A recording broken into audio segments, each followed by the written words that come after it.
The woods didn't just go quiet. They went wrong. One minute, the man could hear the creek moving over stone, hear the wind working its way through the sycamores, hear insects humming like they always do in the gorge at night. And the next minute, nothing.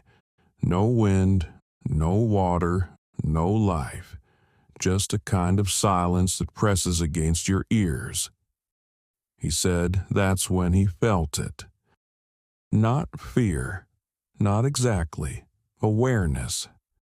Like something up on the ridge had just noticed him. He looked toward the tree line above his campfire, and for just a second, he saw a face, pale, still, eyes wide open in the moonlight, not glowing like an animal, not reflecting like a deer, just watching. And before he could even stand up, it was gone. Now, he didn't tell nobody at first. Most folks don't. But when he finally did, an old man listening to him just nodded slow and said, "Moon-eyed." And that word has been echoing through these mountains a long, long time. Now, if you've lived in Kentucky long enough, you know something about these hills. They're beautiful, but they ain't empty. And long before settlers built cabins or churches, the tribes who hunted here already understood something strange about this land. They called Kentucky the dark and bloody ground. Now, most people figure that's just because of fighting between tribes. And sure, there was fighting, but that name carried something deeper too. Some tribes hunted here, but they wouldn't stay. They passed through. They camped short term. But permanent villages? Not in certain places. And when settlers asked why, the Shawnee gave an answer that still gives historians chills. They said this land was held in possession by ghosts. Now, that ain't poetic talk. That's warning talk. And they weren't talking about their own ancestors. They were talking about something older. Something they called the Azgen, the moon-eyed people. Descriptions of them passed down in pieces. Pale skin, eyes that struggled in daylight, living in caves or stone places, moving mostly at night. Now, that right there's where it starts to feel strange, because caves in Kentucky don't just run a little ways, they run deep, miles deep, some still unexplored. And Cherokee traditions tell of encountering pale people already living in ancient stone structures in parts of the Appalachian region. People who didn't live like other tribes. People who seemed more at home in darkness than sunlight. Some versions of the story say they were driven out. Some say they were destroyed. But here's what's unsettling.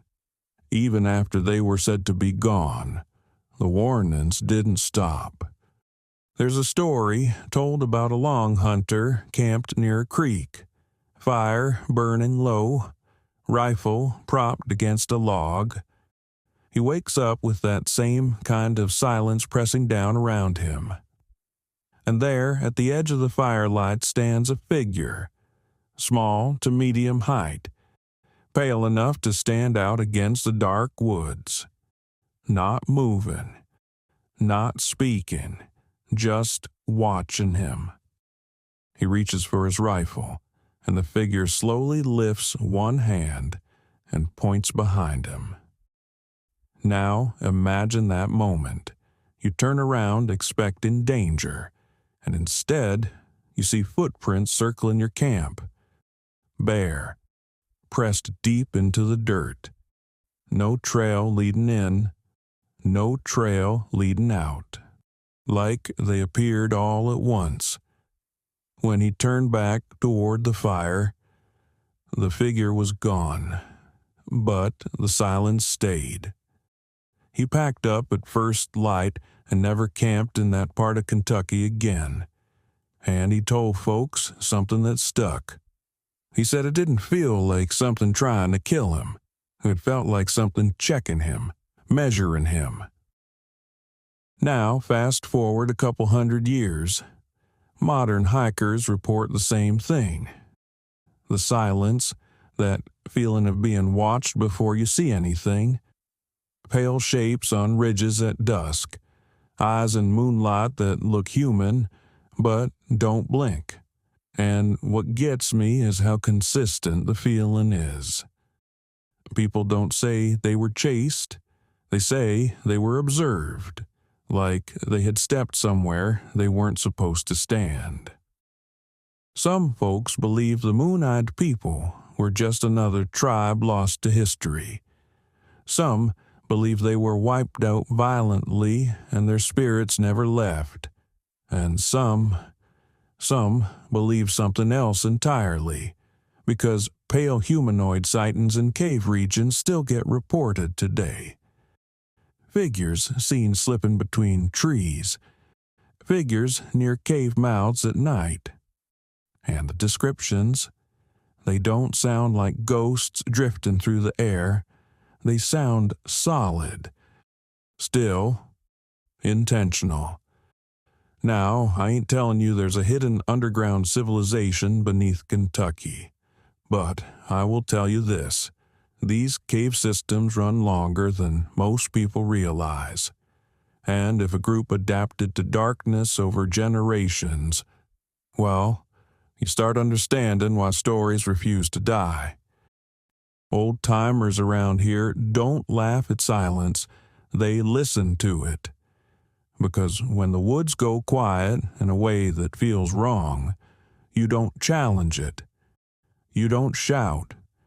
You don't go investigating. You pack up slow.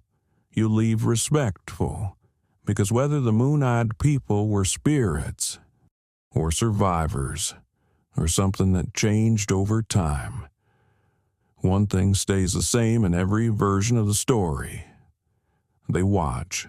Not with rage, not with hunger, with patience, like something that's been here longer than any of us. So if you ever find yourself deep in a Kentucky holler, and the wind dies without warning, and the forest holds its breath, and you feel eyes on your back from somewhere above the ridge, don't run, don't panic. Just step away from that place like you were never meant to stand there. Because these hills remember things, and if the old stories carry even a sliver of truth, the moon-eyed people never truly left. They're still here, still quiet, still watching. And sometimes, the silence in Kentucky ain't empty at all. It's occupied.